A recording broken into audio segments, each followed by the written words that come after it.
Good afternoon, everyone. We are back in our study in the book of Numbers. Last week, when we first started the book of Numbers, I think we should be reminded that that is one of those rare occasions, the third time that God did a census account of Israel. And basically, they counted those men who are able to go to war in the 12 tribes, and Joseph being broken into two, right? The Ephraim and Manasseh, and Levi not counted. And based on that, only 20 years and above. And I had indicated to you that that is how lineage is counted in the Hebrew culture. It has to be a bloodline, father to son, son to son, and it is direct descendants, so that you know who is the father and the father's father, and in so doing be able to compute that entire lineage. So a child needs to have a Israelite father to be able to determine the tribe. And if the mother, who is an Israelite, marries a non-Israelite, the child does not have any tribal, how should you say, no tribal association. They're just part of the nation of Israel. So in today's terms, that is also the same. Now in chapter 2, after they have calculated or counted the heads of over 650,000 people, you would think that that would be the end of it, right? But it's not. It's not.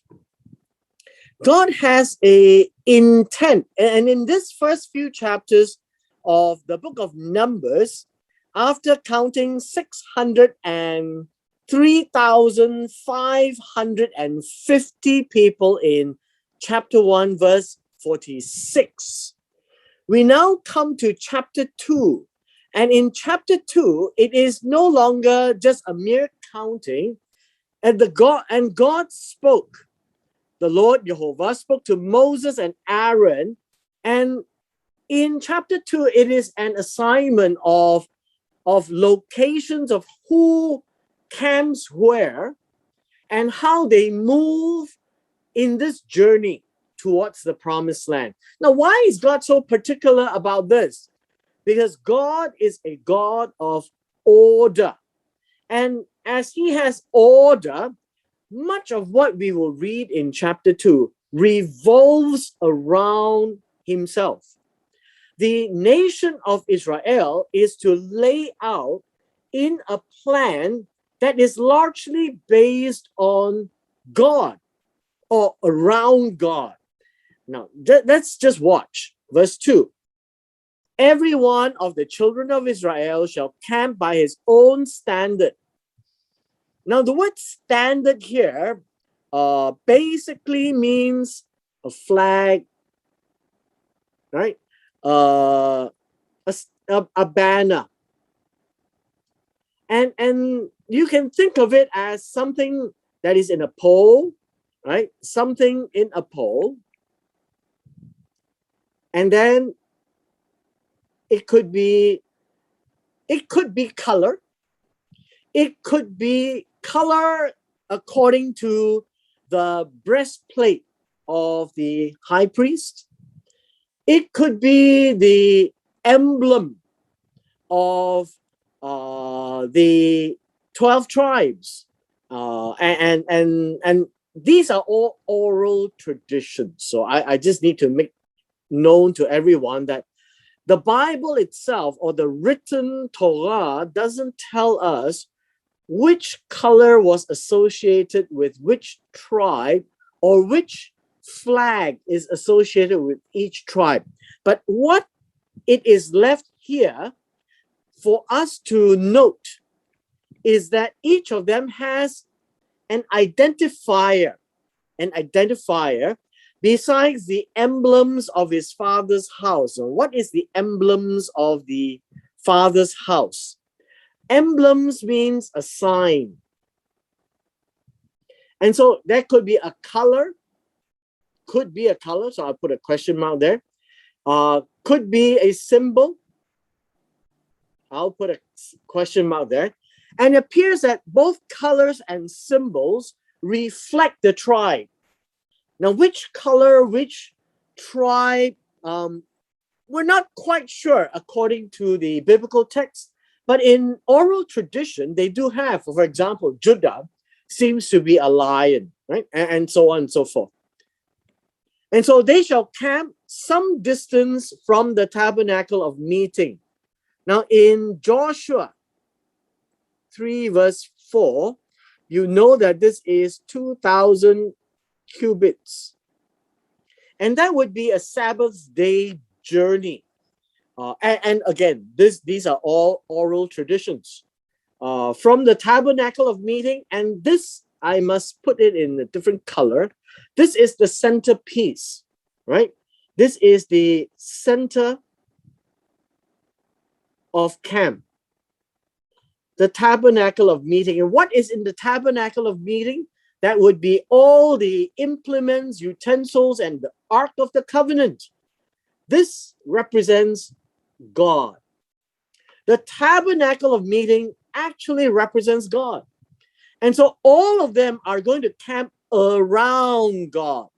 Now, that is what I'm trying to point out to us this afternoon. And that there is a way that God wants everyone to be organized, right? To be organized. So let me just read, and then we will draw, right? We will draw. Today, it is very much depicting a more visible, I would say, a more visible appreciation of the text. So on the east side, now understand this, in God's calculation, in God's sense of direction towards the Hebrew people, in God's way of looking at directions, all right? I think we all must be well aware in verse 3 that this is the east side and it's called Kadam, right? East is always the front. So whenever you see the word front, and the Hebrew word is Kadam, it is the front and it is also the east side. And it's also towards the rising of the sun. Rising of the sun. Now the rising of the sun is Mizrach, right? Mizrach. And this is important because the rising of the sun is associated to the east side, and everything in God's mind, at least from a biblical viewpoint, starts from the east, from the rising of the sun, just to make doubly clear that the tabernacle faces east, and God will begin describing the tribes that will camp on the east side. And who will camp on the east side? It will be the standard of Judah, and Nashon is the head of the children of Judah.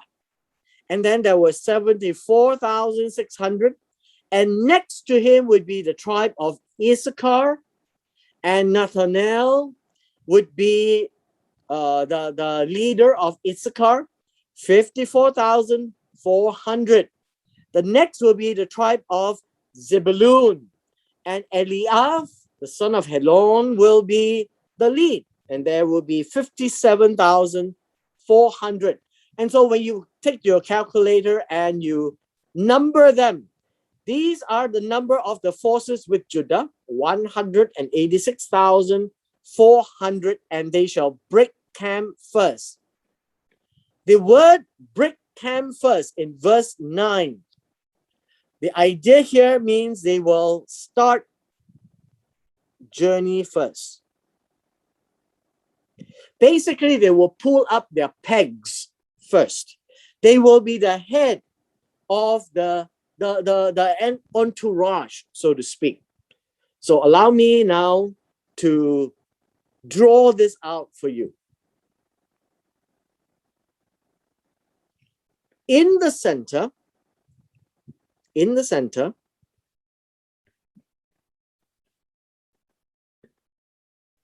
would be the tabernacle.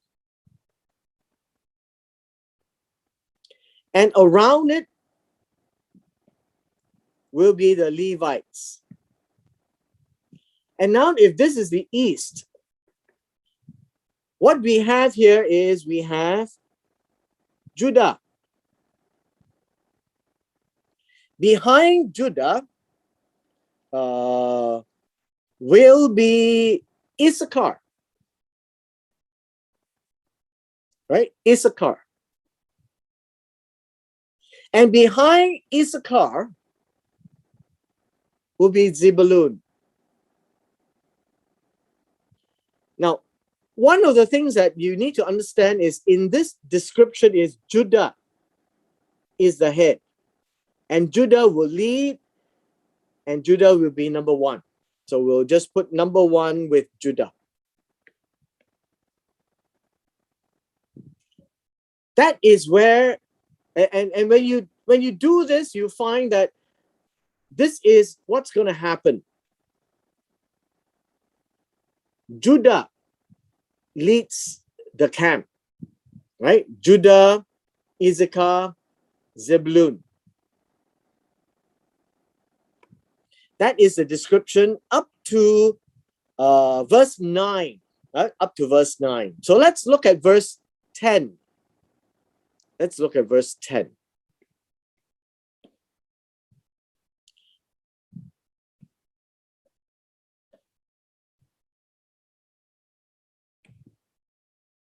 Now in verse 10, what we see is that there will be the south side, right? The south side will be Reuben, and then next to him will be Simeon, and next to him will be Gad, right? That's what we are seeing.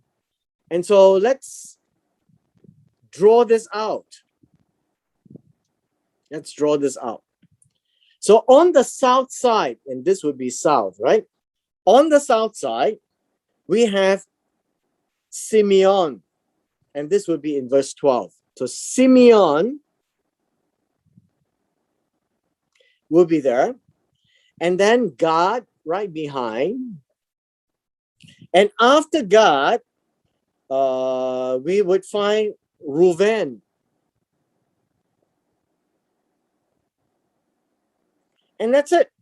And this will be number 2, which means that right behind would be Simeon,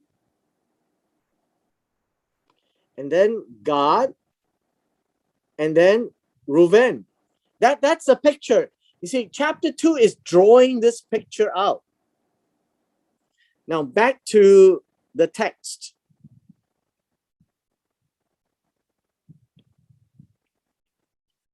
Going further down, we have verse 17, right?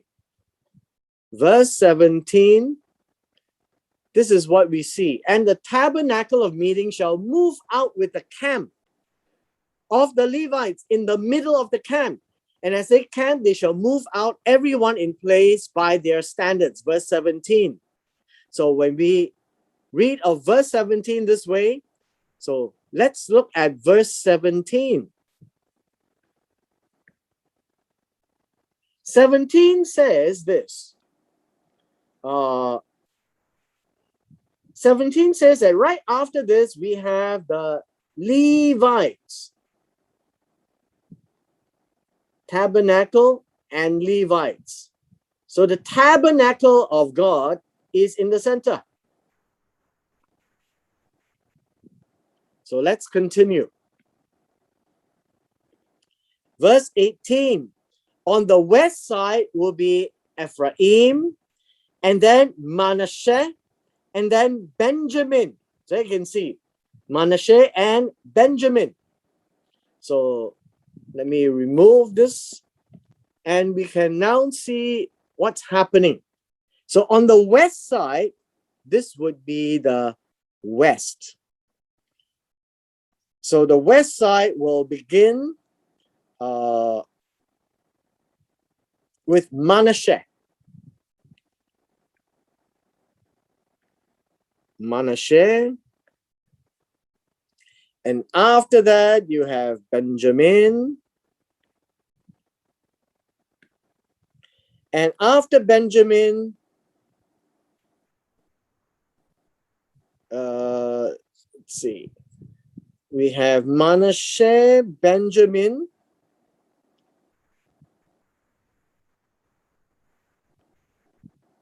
Oh, sorry. In verse 18.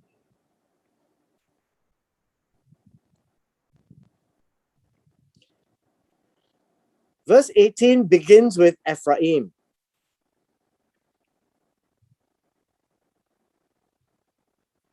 After Ephraim, it will be Manasseh. And then followed by Benjamin. And so if you take a look at the marching order, so after this, then we have Ephraim, and then we have Manasseh, and then Benjamin, right? And so let me put this into a different order. This is the tabernacle. Now let's finish the reading here.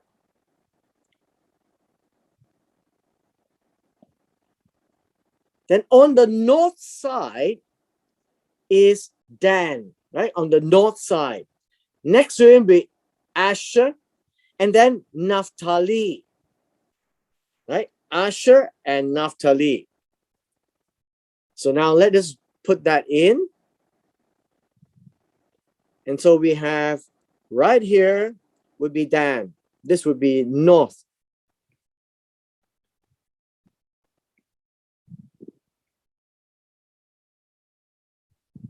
Dan.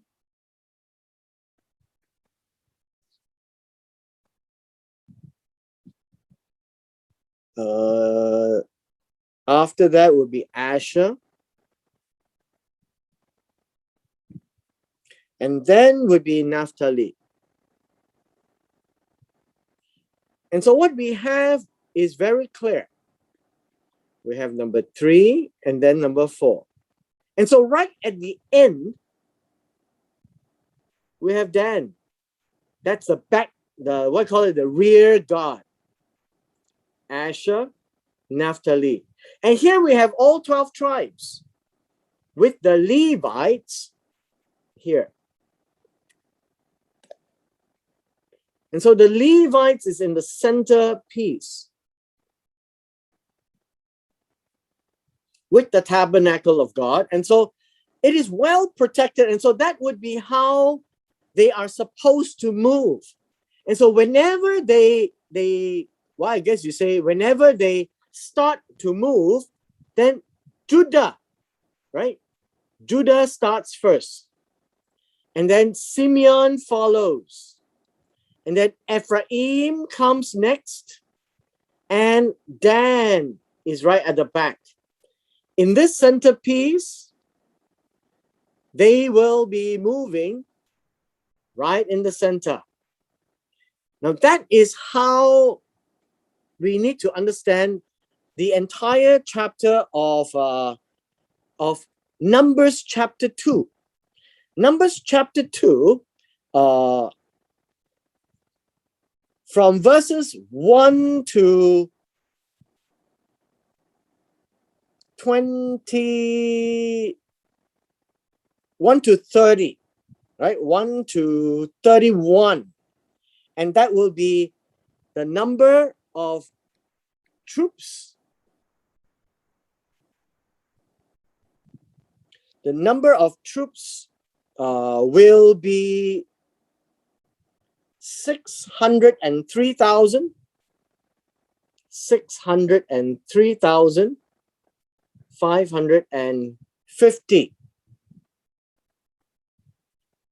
And that will be basically where we are today. And so this would be the picture that we are drawing here. So we have 4 leads: north, south, east, and west. Now, I just want us to be very clear before I clear this slide that what we are trying to learn from here is, number one, God is a God of order. That's important. I think that we can't ignore that.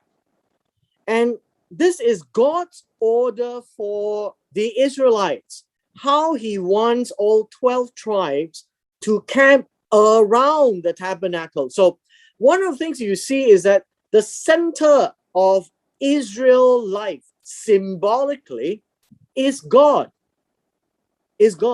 And they are to encamp around God. And so the ones that is going to serve the tabernacle and take care of the tabernacle would be the Levites. And the Levites are not counted as part of this. And we'll talk about it in verse 33 and 34. But nevertheless, how each of them are to be encamped out is important. Each of them have their own flag, right? Each of them have their own flag. Why? Because their flags will represent them. And then they will see who is where. And so when they march forward, you find that the flags are following as well. So Judah will be at the head, Naphtali will be at the back. And you will find that this will be an entourage where the head would be Judah and the tail would be Naphtali. And each must play their part to defend and protect the tabernacle of God right in the center of the congregation. Now, this is what I would say my view of looking at this. The reason being is that the text itself does not really explicitly describe exactly how the structure and the order goes, but that in general will give us a picture. Why is it not necessary to have all the details? Because we're not going to be part of that group. And so all we need to know is that we are able to imagine in our own minds why God is doing what he is doing. Because he wants order, otherwise it will be very chaotic. And so whenever they are to move, Judah will be first. Then comes Reuben, then comes Levites with the tabernacle, followed by Ephraim, and then Dan. And that would be an order. And I've also mentioned, I hope that you would not forget, is that the count is always from the front of the tabernacle. That would be east, where the sun rises. And it is described in such a way where you cannot ignore the protocol. Is always east, and it will be always what we call clockwise.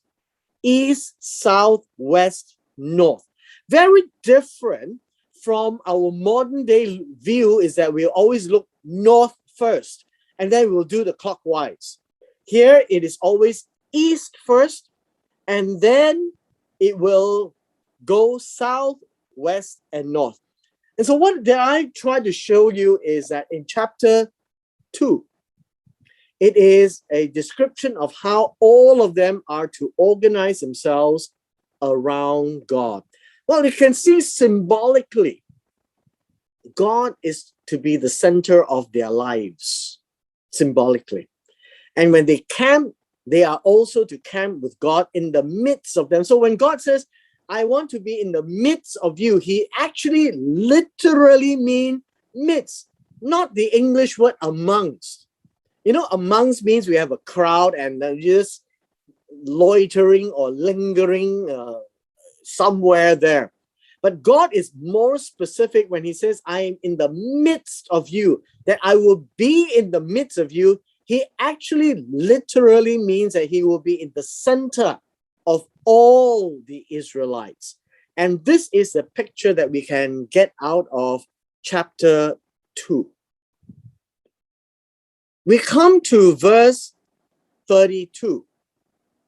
Verse 32 says, these are the ones who were numbered of the children of Israel by their fathers' houses, by the tribes, and according to the armies of the forces. And this would be, remember in chapter 1, men 20 years above.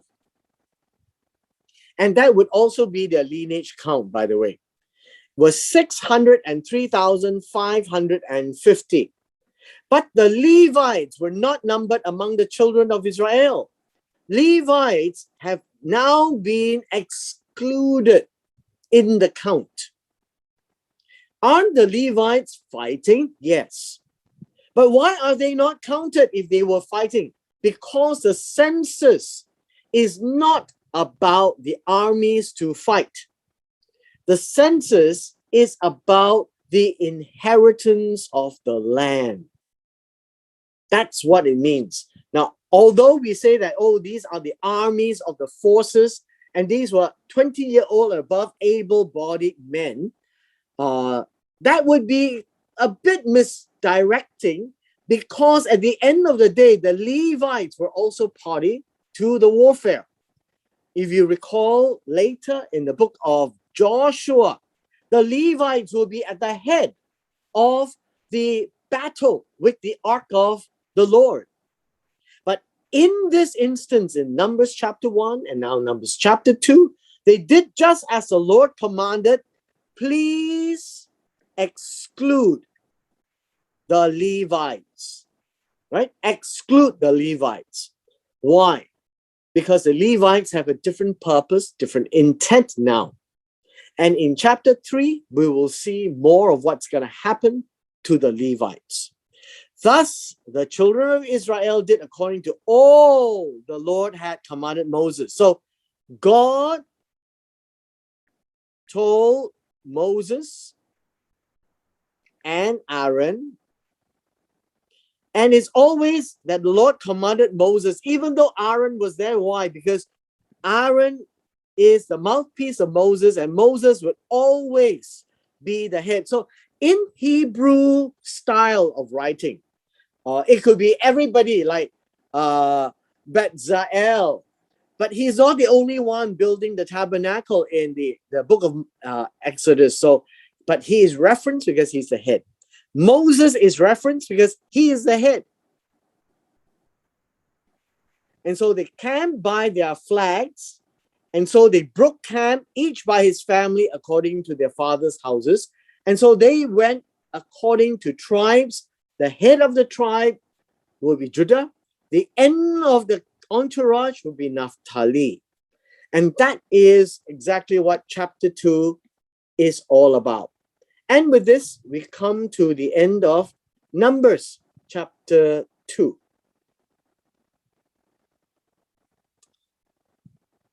I'm wondering if Judah, Issachar, and Zebulun move out first. Yes, that is correct.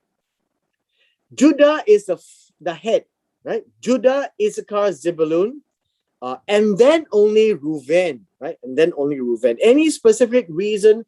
Judah, I guess from the character of the tribes, from what Jacob had described the children or prophesied about the future character of the children and the descendants. This is God's order. I would say, yeah, this is God's order. Apart from that, there's nothing much we can say. You would find that eventually later on, you see the lead tribe being Judah and Ephraim, when the kingdom was split into north and south, right? And so this would be, I guess, prophetic or a view of God as to who he wants as leaders amongst the tribes, amongst the 12 tribes. Yeah.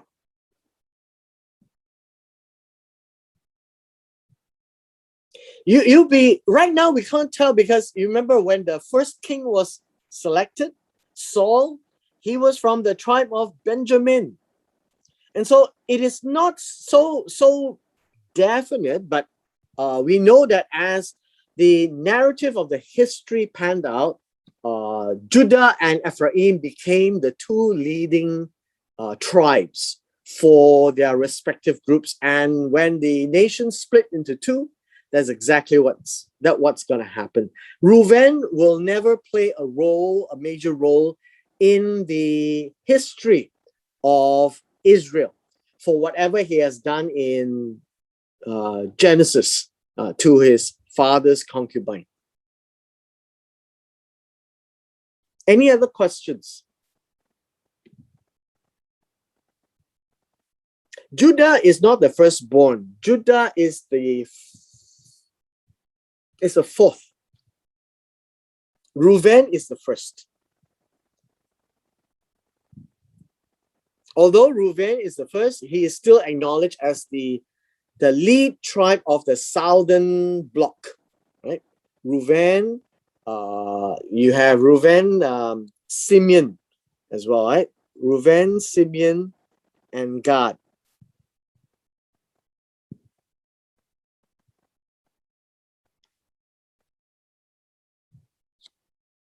Anything else? Well, the split of the southern and northern would be right after Solomon. This would be something that we have to read in the prophet books, right? In the prophet books. And in First Kings, right? In the book of First Kings, after Solomon, God broke the kingdom into two, into southern and northern. Where is the cloud of God leading them? God is leading the 12 tribes to the promised land. And so when they are not moving, the cloud would be settling on top of the tabernacle. When it is moving, the cloud will be ahead. They are to follow the cloud, basically.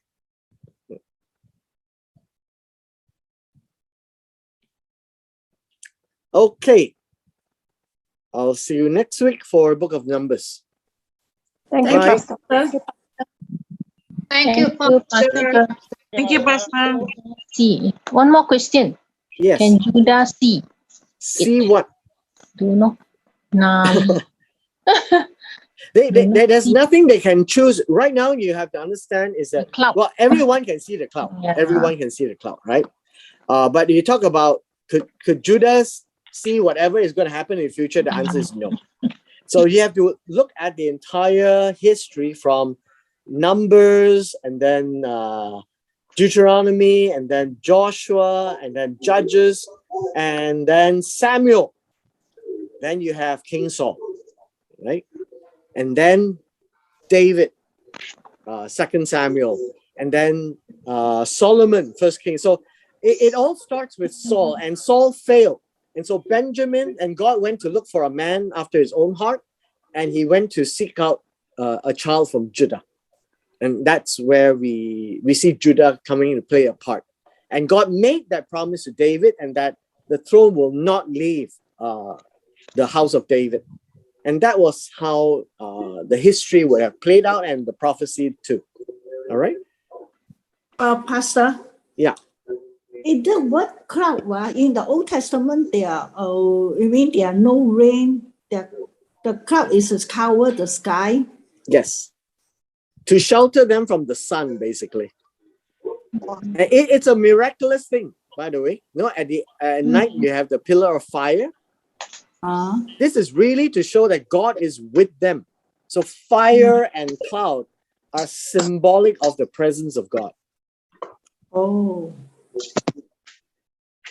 Pastor, can I ask one question? Yeah, sure. Yeah, why God, when He chose this the congregation for each tribe, the census must be so specific.